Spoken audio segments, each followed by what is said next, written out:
Después del Sermón del Monte, Lucas concluyó esta sección con más evidencias de que Jesús estaba cumpliendo la profecía de Isaías.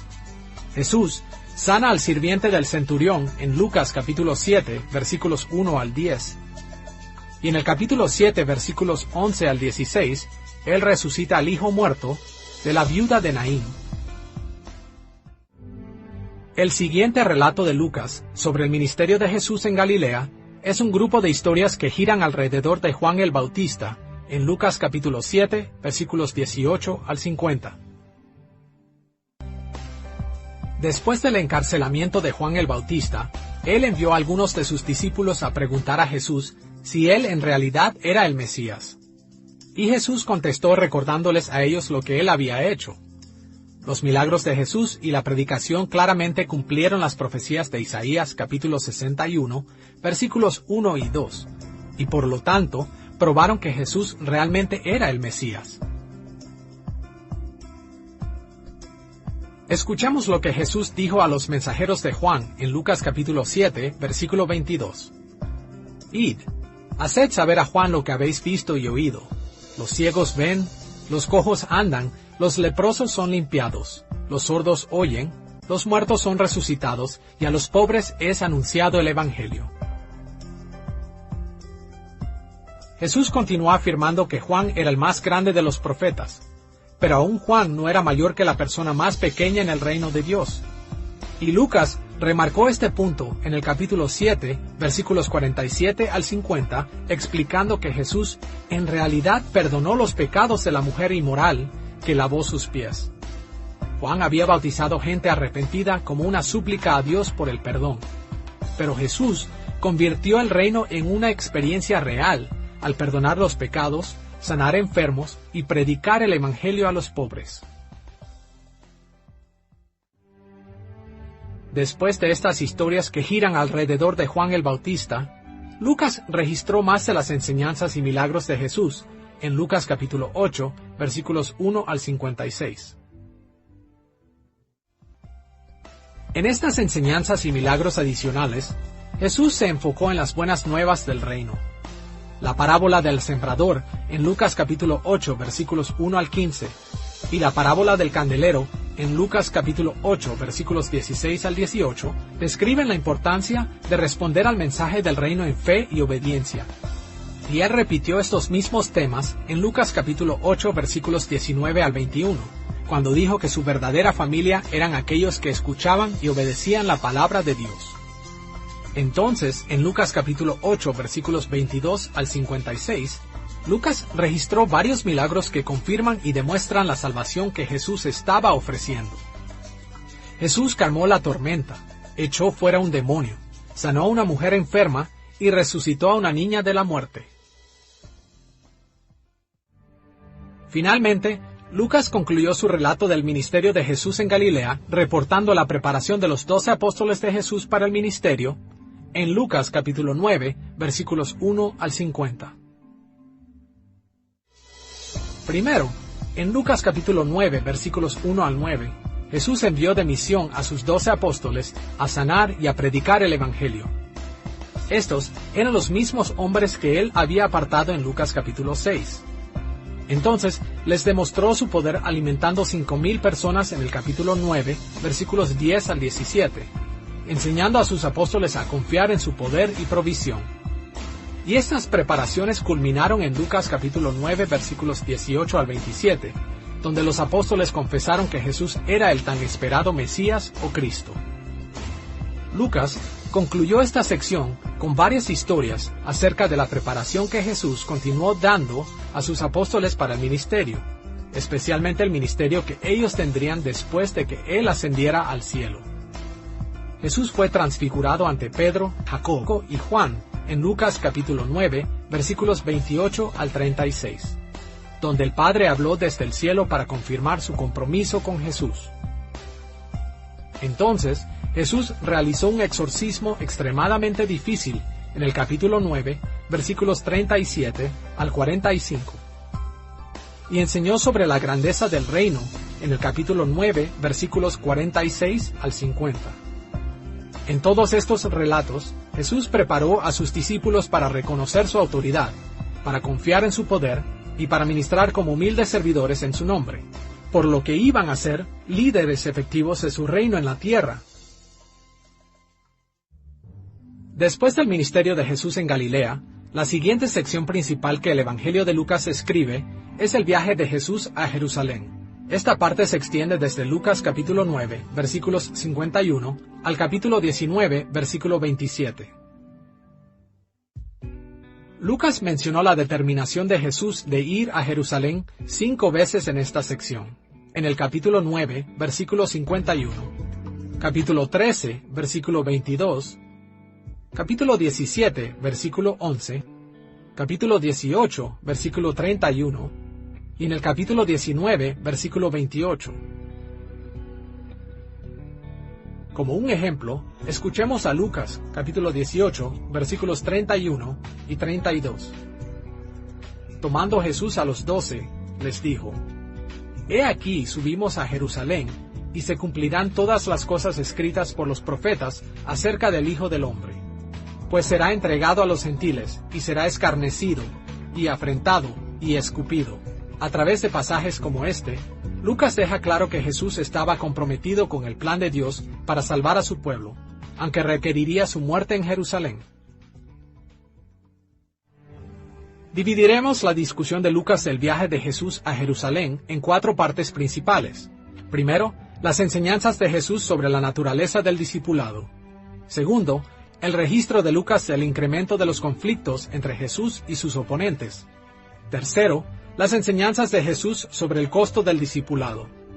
Y cuarto, el compromiso de Jesús con el plan de Dios para salvar a su pueblo. Comencemos con la naturaleza del discipulado en Lucas capítulo 9, versículo 51, al capítulo 11, versículo 13. El compromiso de Jesús para construir el reino de Dios y salvar a su pueblo lo guió a seleccionar y entrenar a sus apóstoles para un liderazgo de servicio. En Lucas capítulo 9, versículo 51, al capítulo 10, versículo 24, Él les enseñó cómo evangelizar, y les advirtió que en la vida habría dificultades para ellos, pero también los fortaleció con el Espíritu Santo.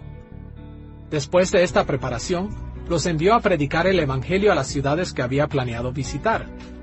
Seguido a esto, en Lucas capítulo 10, versículos 25 al capítulo 11, versículo 13, Jesús les proveyó una amplia visión del mundo, enseñándoles sobre 3 temas del discipulado: amor al prójimo, amor a Dios y la oración.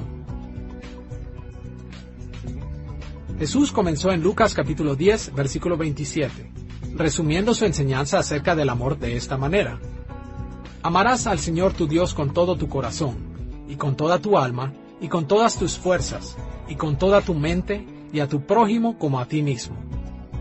Aquí, Jesús citó Deuteronomio, capítulo 6, versículo 5, y Levítico, capítulo 19, versículo 18, para explicar que toda la ley del Antiguo Testamento nos enseña cómo amar a Dios y al prójimo. Los siguientes 2 párrafos ilustran las 2 partes de esta ley de amor. La parábola del buen samaritano en Lucas capítulo 10, versículos 29 al 37, ilustra cómo amar al prójimo. Esta es la bien conocida historia de un samaritano que mostró amor a su prójimo herido, que era israelita, aun y cuando había tensión entre los 2 pueblos. Enseguida, en Lucas capítulo 10, versículos 38 al 42, el encuentro de María con Jesús provee un ejemplo de cómo amar a Dios. Sentándose a los pies de Jesús para escuchar sus enseñanzas, María mostró cómo debemos amar a Dios, haciéndolo a Él la primera prioridad de nuestras vidas, y escuchándolo obedientemente. Finalmente, Jesús nos enseña a orar en Lucas capítulo 11, versículos 1 al 13, y concluye su instrucción a los apóstoles enseñándoles a orar genuina y persistentemente por los dones y bendiciones del reino de Dios. Después de las enseñanzas de Jesús sobre la naturaleza del discipulado, Lucas destacó el incremento de los conflictos entre Jesús y los líderes judíos en Lucas capítulo 11, versículo 14, al capítulo 15, versículo 32. Durante esta parte de su viaje, Jesús a propósito enfrentó al liderazgo judío por al menos 3 razones. Primero, quería reprender su pobre liderazgo del pueblo de Dios. Segundo, quería llamar a la gente a su propio reino. Y tercero, quería que ellos lo crucificaran en Jerusalén. Así, podría ser una salvación expiatoria por los pecados de su pueblo y ser recompensado con su reinado sobre ellos. Por ejemplo, en Lucas capítulo 11, versículos 14 al 28, los judíos afirmaron que Jesús era el príncipe de los demonios.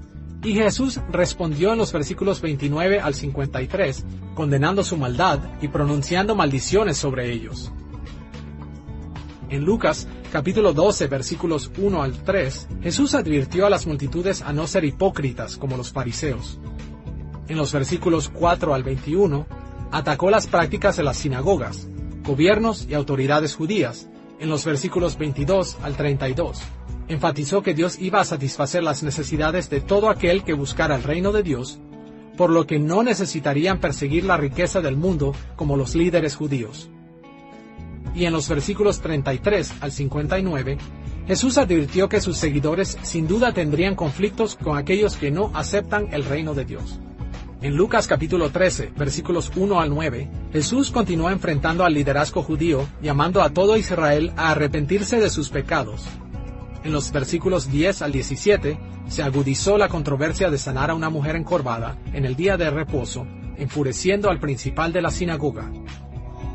Y en los versículos 18 al 30, Jesús enseñó que al reino de Dios no entrarán muchos que pensaron serían admitidos, condenando claramente a los principales líderes judíos y a sus seguidores.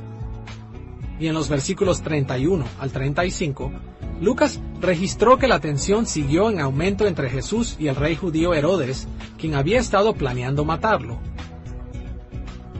En Lucas capítulo 14, Jesús provocó a los líderes judíos aún más.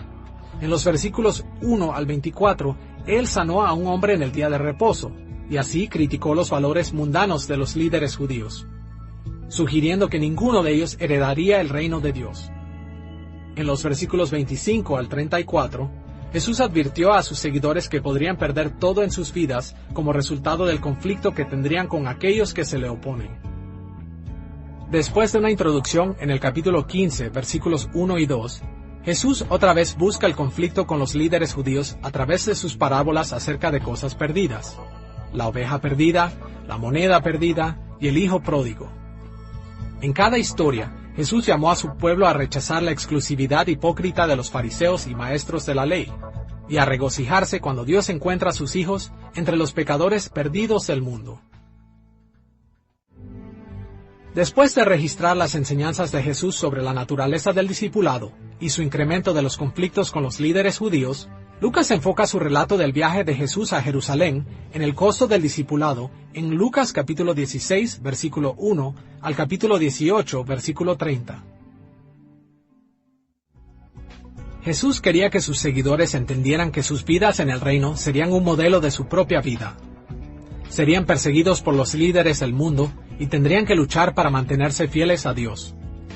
Desde el capítulo 16, versículo 1 al capítulo 17, versículo 10, Jesús enseñó que el discipulado implica ver todo lo que tenemos como posesión de Dios, que Él nos ha confiado como sus mayordomos, para ser usados totalmente para sus propósitos. También advirtió que las bendiciones terrenales pueden ser un obstáculo, incluso previniendo a los ricos a reconocer y recibir el verdadero evangelio. Finalmente, alentó a la fe y al arrepentimiento, asegurándonos que no importa cuánto bien hagamos, nuestra mejor acción sigue siendo no hacer más de lo que Dios requiere. En el capítulo 17, versículo 11, al capítulo 18, versículo 8, Jesús se enfoca en el eventual juicio de este mundo. Las cosas buenas que recibimos como salud, posesiones y justicia deberían hacernos ver la bondad de Dios y hacernos orar para que nos bendiga con ellas en esta vida. Pero estas están destinadas a perecer en el juicio final. La verdadera riqueza, salud y justicia vienen como recompensas en el reino eterno de Dios. Así que ahí es donde nuestra esperanza debe estar. Jesús terminó esta sección en Lucas capítulo 18, versículos 9 al 30, enfatizando la necesidad de la humildad, porque solo los humildes recibirán el perdón y la bendición de Dios, y heredarán la vida eterna. Lucas concluye su registro del viaje de Jesús a Jerusalén, enfatizando su compromiso con el plan de Dios para salvar a su pueblo, en Lucas capítulo 18, versículo 31 al capítulo 19, versículo 27. La primera forma en la que Jesús mostró su compromiso con el plan de Dios fue con la predicción de su propia muerte en Lucas capítulo 18, versículos 31 al 34. Jesús sabía que necesitaba morir para salvar a su pueblo, y estaba determinado a seguir con el plan de su Padre. Seguido a esto, Jesús demostró su compromiso con el plan de Dios de salvación, bendiciendo a la gente a la que vino a salvar, como el hombre ciego que sanó en Lucas capítulo 18, versículos 35 al 43. Y al recolector de impuestos Zaqueo, al que llamó en Lucas capítulo 19, versículos 1 al 10. Estas personas fueron rechazadas por la sociedad. Pero en línea con las promesas de Isaías capítulo 61, versículos 1 y 2, ellos iban a recibir una gran herencia en el reino de Dios. Como Jesús le dijo a Zaqueo en Lucas capítulo 19, versículos 9 y 10. Hoy ha venido la salvación a esta casa, por cuanto él también es hijo de Abraham, porque el Hijo del Hombre vino a buscar y a salvar lo que se había perdido.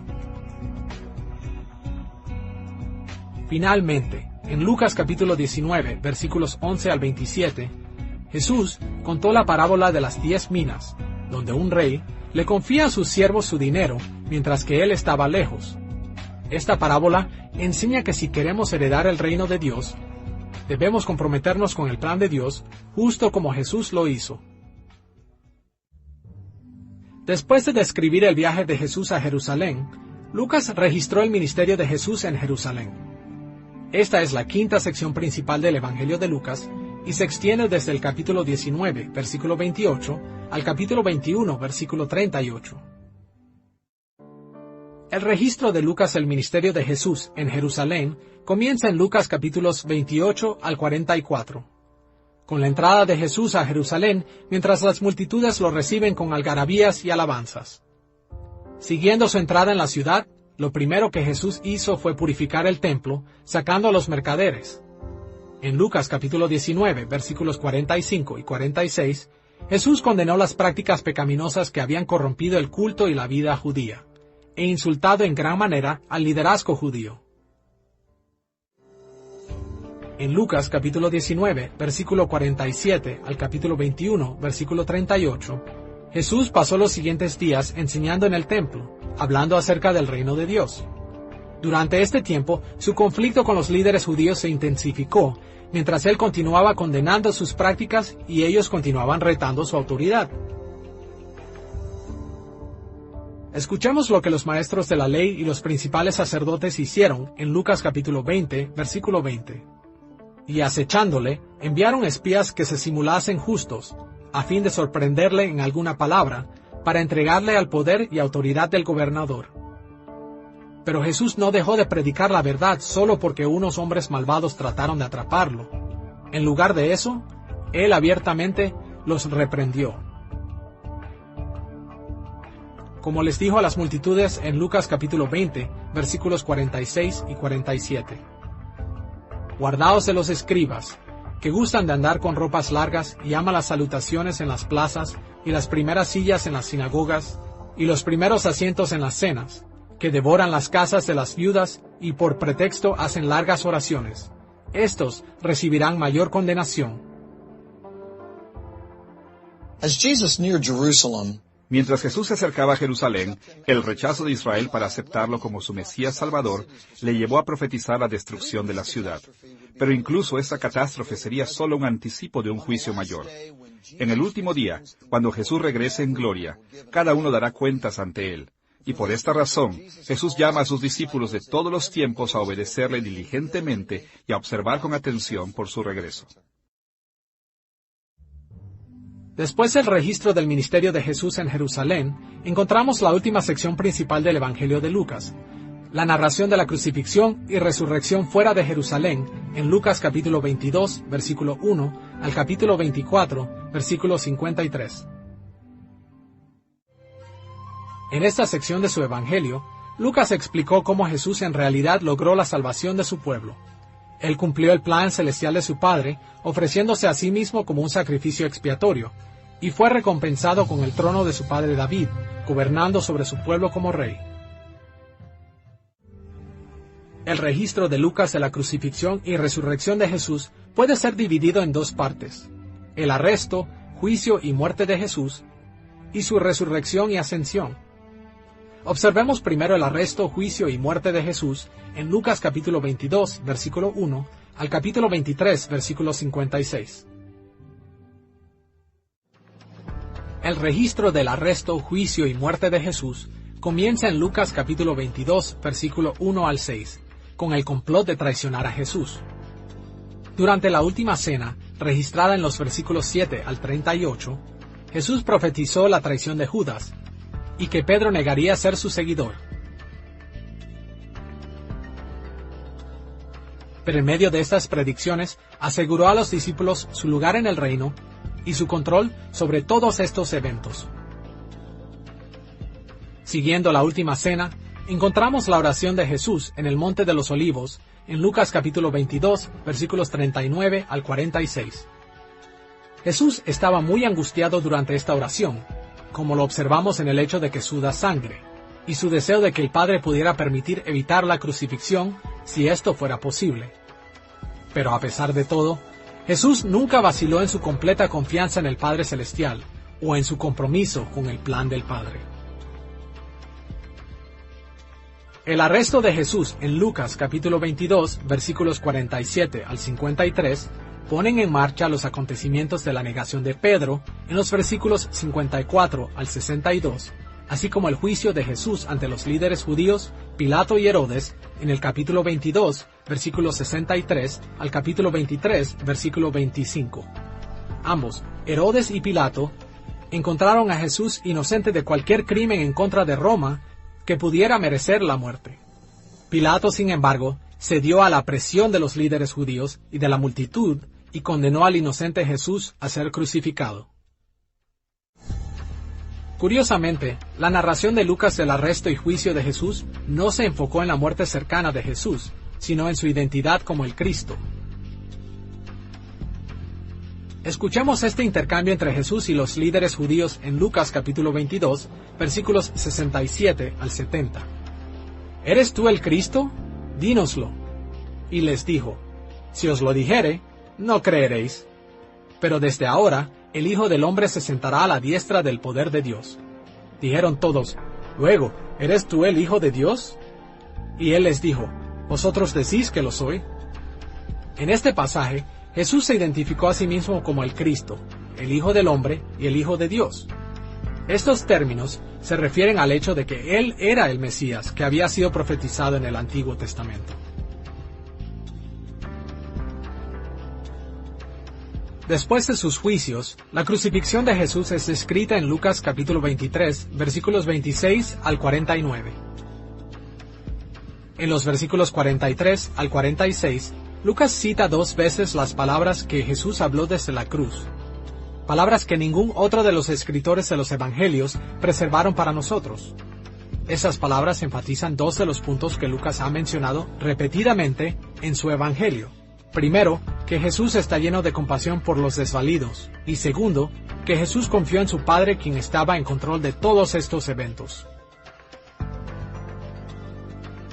En Lucas capítulo 23, versículo 43, Jesús respondió con compasión al ladrón que estaba a su lado en la cruz, con estas palabras: de cierto te digo que hoy estarás conmigo en el paraíso.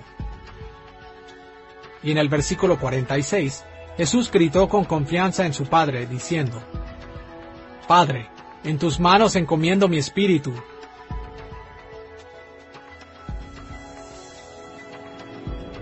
Lucas dejó claro que los momentos finales de nuestro Señor estuvieron llenos de compasión por otros y de confianza en su Padre. Enseguida, en Lucas capítulo 23, versículos 50 al 56, Lucas proveyó el relato de la sepultura de Jesús en un sepulcro abierto en una peña, su cuerpo sin preparar para su entierro, porque el día de reposo estaba a punto de comenzar.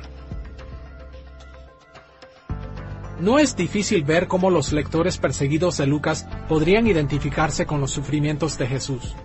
Cualquier persecución que estuvieran enfrentando, Jesús la enfrentó peor. Y lo que es más, lo hizo por ellos. Si su Señor estuvo dispuesto a sufrir y a morir por su causa, ciertamente ellos deberían estar dispuestos a sufrir y a morir por Él. Pero esto no era solo una deuda. Así como Jesús fue recompensado por su obediencia y sufrimiento, sus obedientes seguidores serían también recompensados por su sufrimiento. Finalmente, después de describir los eventos del arresto, juicio y muerte de Jesús, Lucas concluye su evangelio con el relato de la resurrección y ascensión de Jesús en Lucas capítulo 24, versículos 1 al 53. En el capítulo 24, versículos 1 al 12, Lucas registró el descubrimiento de la tumba vacía de Jesús, el mensajero angelical y la incredulidad desconcertada de sus discípulos. Jesús había resucitado de la muerte, tal y como lo había predicho. Había conquistado la muerte para él y para todos aquellos que tenían fe en él. Lucas capítulo 24, versículos 13 al 35, regresa a la historia más tarde en el mismo día, cuando Jesús se reúne con sus discípulos en el camino a Emaús. Él les enseñó a leer el Antiguo Testamento a la luz de su propio ministerio y resurrección. Cada cosa que la Biblia tiene registrada apunta a Jesús y a su misión salvadora. En Lucas capítulo 24, versículos 36 al 49, Jesús se les aparece a sus discípulos y les anima a testificar de estos eventos. Les dijo que continuaran con su misión, predicando las buenas nuevas de arrepentimiento y perdón para todas las naciones. Después Lucas arregla el escenario para su segundo volumen, el libro de los Hechos, reportando la promesa de Jesús de enviar el Espíritu Santo para capacitarlos para esta tarea. Lucas concluyó su evangelio en el capítulo 24, versículos 50 al 53, con la ascensión corporal de Jesús al cielo. En respuesta a este milagro, los discípulos adoraron, se regocijaron y alabaron a Dios. Las buenas nuevas de gran gozo que el ángel había anunciado en Lucas capítulo 2, versículo 10, finalmente habían llegado al pueblo de Dios. Jesús, el resucitado, el victorioso Señor, era su Salvador.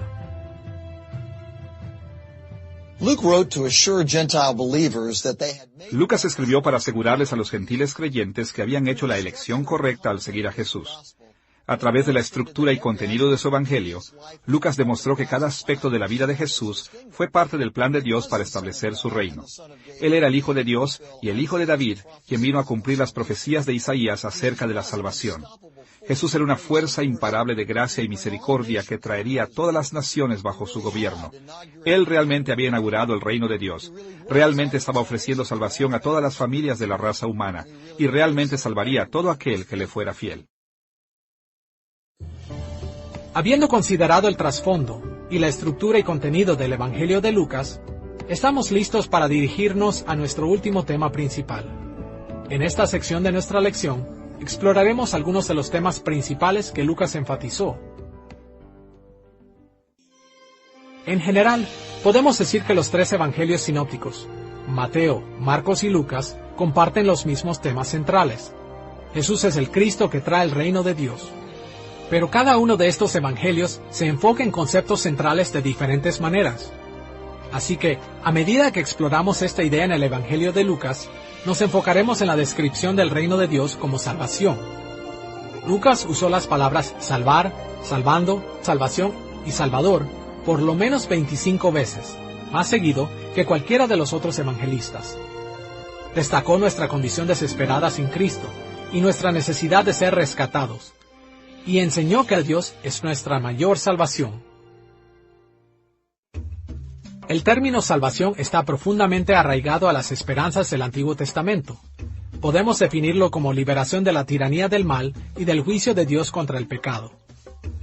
A través del Antiguo Testamento, y especialmente en los profetas, Dios enseñó a su pueblo que el Mesías eventualmente traería salvación de los efectos del pecado, e incluso de su presencia. En línea con el énfasis de Lucas sobre la salvación, dividiremos nuestra discusión de los principales temas del Evangelio de Lucas en tres partes que corresponden a tres aspectos del trabajo salvador de Cristo. Primero, consideraremos la descripción de la salvación personal. Segundo, consideraremos su interpretación de Dios como nuestro Salvador. Y tercero, examinaremos los tipos de personas que son salvadas. Comencemos con la descripción de salvación de Lucas. A través de su Evangelio, Lucas mostró que la salvación personal es principalmente una cuestión que revertirá las condiciones de la gente, cambiando su persona, su estado delante de Dios y alterando su destino para que sean bendecidos y no maldecidos. Todos nacemos pecadores, y como resultado, estamos condenados por Dios y destinados a la destrucción eterna. Pero el Evangelio ofrece perdón de los pecados, así que Dios no tiene más razón para condenarnos. Como Lucas a menudo lo dijo, la salvación es el resultado de la paz entre nosotros y Dios. Y con nuestro nuevo estatus favorecido, recibimos bendiciones eternas en el reino de Dios, las cuales heredaremos cuando Jesús regrese y perfeccione la tierra, en donde no habrá enfermedad o muerte, o discapacidad o pena. Y sin importar cómo sean nuestras vidas actuales, seremos ricos y privilegiados en el mundo por venir. Recordemos que en Lucas capítulo 7, Juan el Bautista envió mensajeros para preguntar a Jesús si él realmente era el Mesías. Y Jesús respondió, parafraseando a Isaías capítulo 61, versículos 1 y 2. El mismo pasaje que leyó en la sinagoga al inicio de su ministerio público. Escuchemos una vez más lo que Jesús dijo en Lucas capítulo 7, versículo 22. Los ciegos ven, los cojos andan, los leprosos son limpiados, los sordos oyen, los muertos son resucitados, y a los pobres es anunciado el Evangelio. Cada cosa que Jesús mencionó aquí fue una forma de salvación, un cambio de condiciones malas a condiciones buenas. En la nueva tierra, estas malas condiciones serán totalmente eliminadas, e incluso ahora, la salvación nos anticipa estas bendiciones eternas. Pero los grandes cambios de la salvación no están limitados a nuestras circunstancias externas. También cambia nuestro interior. Como Jesús dijo en Lucas capítulo 6, versículos 27 al 36, amad a vuestros enemigos, haced bien a los que os aborrecen, bendecid a los que os maldicen, y orad por los que os calumnian. Amad pues a vuestros enemigos, y haced bien, y prestad, no esperando de ello nada, y será vuestro galardón grande, y seréis hijos del Altísimo, porque Él es benigno para con los ingratos y malos. Sed pues misericordiosos, como también vuestro Padre es misericordioso. Las bendiciones del reino no solo cambian circunstancias externas, también cambian el carácter y la perspectiva de aquellos que son salvos. Al igual que los cambios externos, estos cambios internos se manifiestan parcialmente en el mundo presente y por completo en el siguiente mundo. En estos momentos, nosotros comenzamos a pensar y actuar en forma diferente porque el Espíritu Santo mora en nosotros y vemos al mundo con ojos nuevos. Estos cambios continuarán en el cielo, donde seremos totalmente libres de la presencia, corrupción y consecuencias del pecado, y serán completados cuando Jesús regrese y nos dé nuestros cuerpos nuevos en la tierra nueva. Estas bendiciones de la salvación explican por qué una y otra vez en el Evangelio de Lucas la respuesta apropiada a la salvación es el regocijo. Lo vemos a través de los muchos cantos incluidos en Lucas. El canto de Zacarías en Lucas capítulo 1, versículos 68 al 79. El canto de María en Lucas capítulo 1, versículos 46 al 55. Y el canto de Simeón en Lucas capítulo 2, versículos 29 al 32. Regocijarse en la salvación es también mencionada en los anuncios angelicales, como el mensaje dado a Zacarías en Lucas capítulo 1, versículo 14. Y las buenas nuevas de gran gozo, dadas a los pastores en Lucas capítulo 2, versículos 10 y 11. Y el regocijo es el tema constante de las parábolas de Jesús de la oveja perdida, la moneda perdida y el hijo pródigo en Lucas capítulo 15. Jesús resume la respuesta de regocijo de esta manera en Lucas capítulo 6, versículos 21 al 23. Bienaventurados los que ahora lloráis, porque reiréis. Gozaos en aquel día y alegraos. Dios quiere la salvación para darnos regocijo. Él quiere regocijarnos porque nuestros pecados han sido eliminados, y porque tenemos una relación pacífica con Él, y porque estamos heredando las bendiciones de su reino. Este tema era tan importante para Lucas que él incluso terminó su evangelio con esto. Escuchamos en Lucas capítulo 24, versículos 52 y 53, donde registró lo que los discípulos hicieron después de que Jesús ascendió al cielo. Ellos volvieron a Jerusalén con gran gozo y estaban siempre en el templo, alabando y bendiciendo a Dios. Con esta descripción de la salvación, vayamos a nuestro segundo tema principal, el énfasis que hizo Lucas sobre Dios como nuestro Salvador. Consideraremos a Dios como nuestro Salvador en 3 pasos. Veremos que la salvación viene por el poder de Dios, de acuerdo al plan de Dios y a través del Hijo de Dios. Observemos primero el hecho de que la salvación viene por el poder de Dios. El Evangelio de Lucas hace eco en la idea que tiene el Antiguo Testamento de que Dios es el Salvador de su pueblo. Este es un tema predominante en los primeros capítulos de Lucas, que marcan la pauta para todo el libro. María se regocijó porque Dios era su Salvador, en Lucas capítulo 1, versículo 47. Zacarías cantó acerca de la salvación que Dios estaba trayendo, en Lucas capítulo 1, versículos 68 al 79. Escuchemos lo que Simeón dijo cuando sostuvo al bebé Jesús, en Lucas capítulo 2, versículos 29 y 30. Ahora, Señor, despides a tu siervo en paz, conforme a tu palabra, porque han visto mis ojos tu salvación. Simeón se refirió a Dios como el soberano Señor, o déspota en griego, atribuyéndole a Dios el poder y la autoridad sobre toda la creación. Y con el término tu salvación, Simeón indicó que Dios está usando su poder para traer la salvación. Y este tema continúa a través del Evangelio de Lucas. Por ejemplo, Juan el Bautista proclamó la salvación de Dios en el contexto de su renovación de toda la tierra en Lucas capítulo 3, versículo 6, y en Lucas capítulo 18, versículos 26 y 27. Jesús enseñó que la salvación es imposible para el hombre, pero que para Dios todo es posible. Lucas quería que sus lectores entendieran que Dios está en control de todas las cosas, que la salvación no puede ser alcanzada por la fuerza, inteligencia, determinación o riqueza humana. La salvación solo le pertenece a Dios. Es su obra, lograda por su poder. Solo Dios tiene la autoridad para liberar a las personas de su juicio. Solo Dios tiene el poder para cambiar a las personas en su interior. Solo Dios tiene el poder requerido para traer su reino a la tierra. Y solo Dios tiene la habilidad de recompensar a su pueblo con las bendiciones de ese reino. Además de enfatizar que la salvación viene del poder de Dios, Lucas enseñó que la salvación es parte del plan de Dios. Por ejemplo, cuando Jesús comenzó su ministerio público en Lucas capítulo 4, él leyó Isaías capítulo 61, versículos 1 y 2, y asombró a la multitud diciendo que se estaba cumpliendo esa profecía en ese mismo momento y lugar. Y durante el resto de su evangelio, Lucas continuó demostrando que la salvación es el plan de Dios, revelando que los dramáticos eventos de la vida de Jesús cumplieron las promesas del Antiguo Testamento. Escuchemos las palabras de Jesús, casi al final de su ministerio público, en Lucas capítulo 24, versículo 44. Era necesario que se cumpliese todo lo que está escrito de mí en la ley de Moisés, en los profetas y en los salmos. Todo el Antiguo Testamento habla acerca de la salvación que Dios está cumpliendo a través de Jesús. El plan de Dios siempre ha sido salvar a su pueblo de esta manera. Otra forma en que Lucas demostró que la salvación cumple con el plan de Dios fue señalando con regularidad que las cosas que hizo Jesús eran necesarias porque Dios había requerido que sucedieran.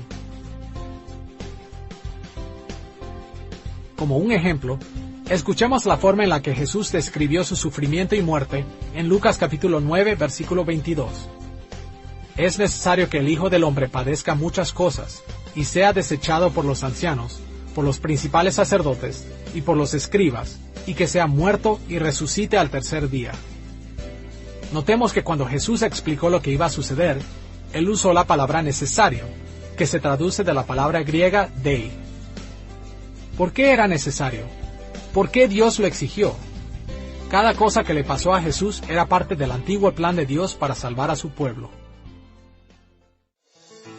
El tercer punto que mencionaremos para demostrar que Dios es nuestro Salvador es que la salvación viene a través de Jesucristo, el Hijo de Dios. El Evangelio de Lucas repetidamente afirma que Jesús es el Hijo de Dios.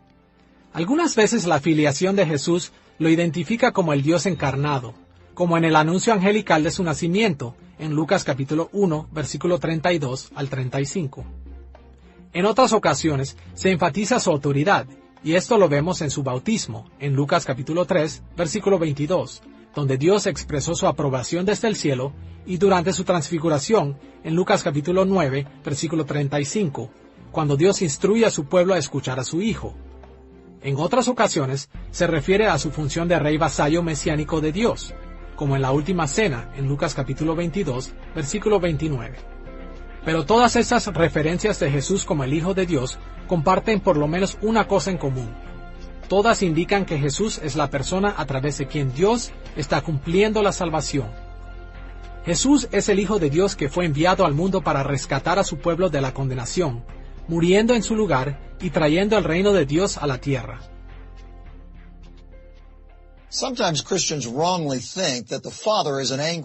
Algunas veces los cristianos pensamos equivocadamente que el Padre es un Dios furioso que nos odia y que Jesús es su Hijo rebelde que se levanta en favor nuestro.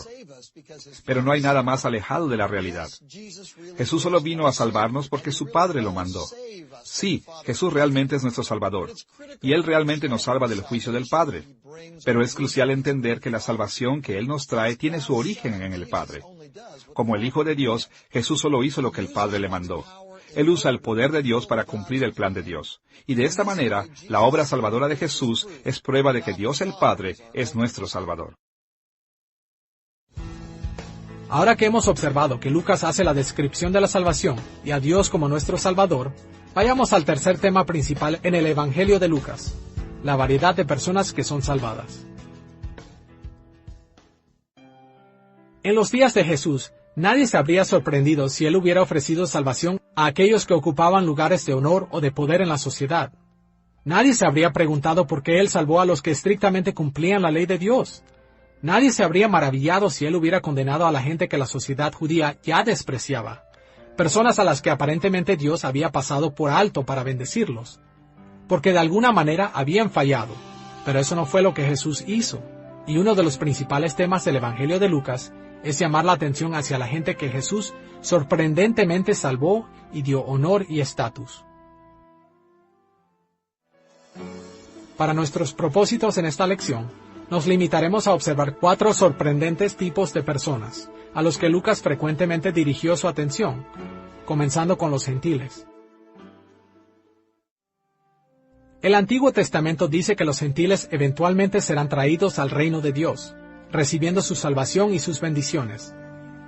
Pero los judíos en los días de Israel normalmente despreciaban a los gentiles, excluyéndolos de las bendiciones principales del reino de Dios. En el tiempo en que Lucas escribió su Evangelio, la iglesia cristiana en todo el mundo consistía en gran medida de los gentiles convertidos. A través de la historia, Dios había demostrado claramente su intención de bendecir a los gentiles en maneras sorprendentes. Y como vimos anteriormente en esta lección, una de las razones por las que Lucas escribió fue para asegurar a los gentiles que ellos no habían cometido un error al convertirse en cristianos.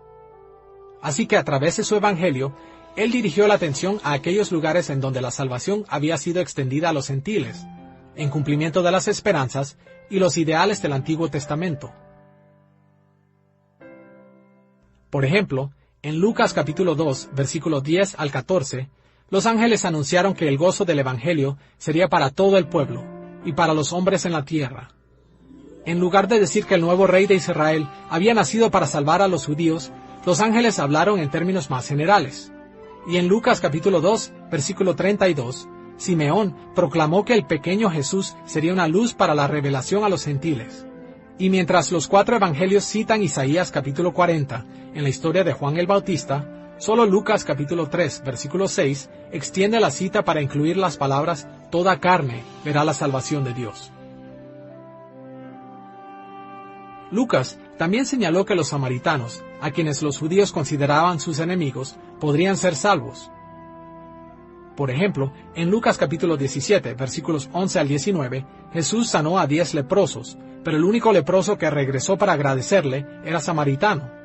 Y solo Lucas registró la parábola del buen samaritano, encontrada en Lucas capítulo 10, versículos 30 al 37, en donde el samaritano era un ejemplo del amor al prójimo.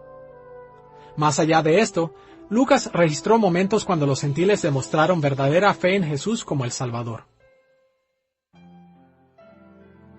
Por ejemplo, en Lucas capítulo 7, versículo 9, Jesús habló de un centurión romano. Os digo que ni aun en Israel he hallado tanta fe. Como vimos anteriormente en esta lección, Lucas trazó la genealogía de Jesús hasta Adán, implicando que Jesús vino para salvar a toda la raza de Adán, incluyendo tanto a judíos como gentiles. El segundo sorprendente tipo de personas que recibieron salvación en el Evangelio de Lucas fueron los pecadores. Ahora, en un sentido importante, todos los seres humanos son pecadores. Pero había algunas personas en los días de Jesús cuyos pecados eran tan grandes y tan públicos que estas personas eran esencialmente desterradas por la sociedad judía, como la mujer inmoral, en Lucas capítulo 7, versículos 36 al 50. Y Zaqueo, el recolector de impuestos, en Lucas capítulo 19, versículos 1 al 9.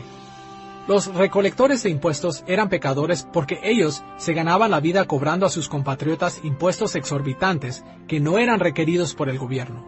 Pero Jesús vino a salvarlos incluso a ellos, y estaba ansioso de otorgar la salvación a todo aquel que se arrepintiera en fe.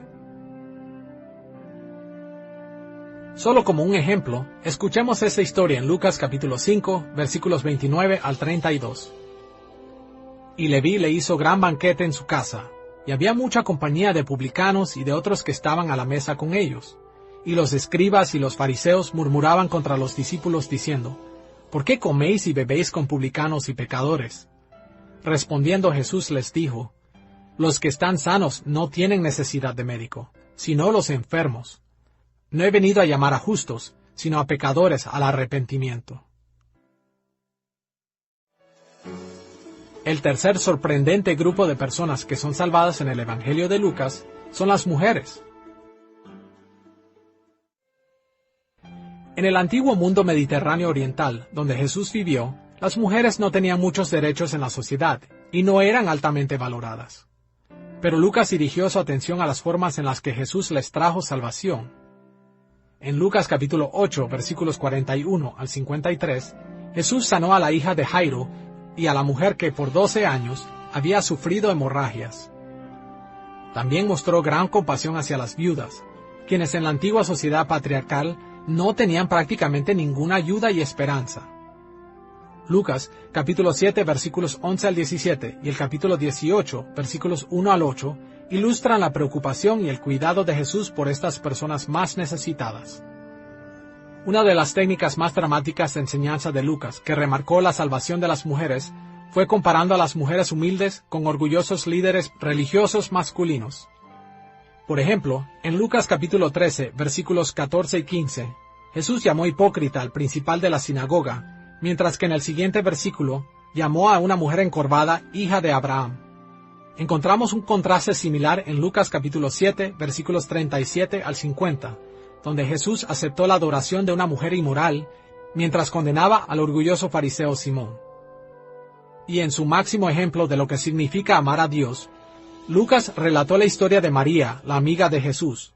En Lucas capítulo 10, versículo 27, Jesús enseñó que los dos grandes mandamientos eran amar a Dios y amar al prójimo. Entonces, en los versículos 38 al 42, María dio el ejemplo de cómo amar a Dios, escuchando obedientemente sus enseñanzas. Ni Pedro, ni Juan, y ciertamente ni los líderes judíos, sino una mujer fue el modelo de la piedad divina. Finalmente, el cuarto sorprendente tipo de personas que son salvadas en el Evangelio de Lucas son los pobres. Lucas comienza su evangelio apuntando que la familia de María y José era pobre. Sabemos esto porque en Lucas capítulo 2, versículo 24, la ofrenda que ellos trajeron al templo fue una ofrenda de pobres prescrita en Levítico capítulo 12, versículo 8. Lucas también mostró que Jesús favoreció a los pobres en lugares como la parábola del rico insensato, en Lucas capítulo 12, versículos 13 al 21, y en su historia acerca del rico y Lázaro, en Lucas capítulo 16, versículos 19 al 31. Escuchemos una vez más en Lucas capítulo 4, versículo 18, donde Jesús leyó de Isaías capítulo 61, versículo 1. El Espíritu del Señor está sobre mí, por cuanto me ha ungido para dar buenas nuevas a los pobres. Lucas es el único escritor de los Evangelios que reportó este evento, e incluyó esto como un modelo de todo el ministerio de Jesús. Su punto era que una parte de traer el reino de Dios consiste en proclamar las buenas nuevas de salvación a los pobres. Lucas tomó especial cuidado en señalar que el Dios del universo se había encarnado para salvar inclusive a aquellos que la sociedad despreciaba. Gentiles, pecadores, mujeres y pobres tenían muy pocos derechos en la sociedad judía y no podían esperar heredar las grandes bendiciones del reino de Dios. Pero Jesús rechazó ese sistema de valores. Él ofreció completa aceptación y bendiciones eternas a todo aquel que lo recibiera como su Señor y Salvador.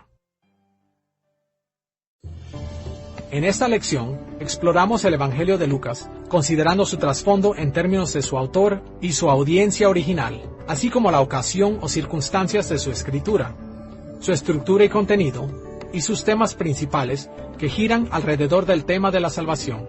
Si mantenemos estas ideas en mente cuando leemos el Evangelio de Lucas, tendremos un mejor entendimiento de su significado y estaremos más preparados para aplicarlo en nuestras vidas, en la iglesia y en el mundo.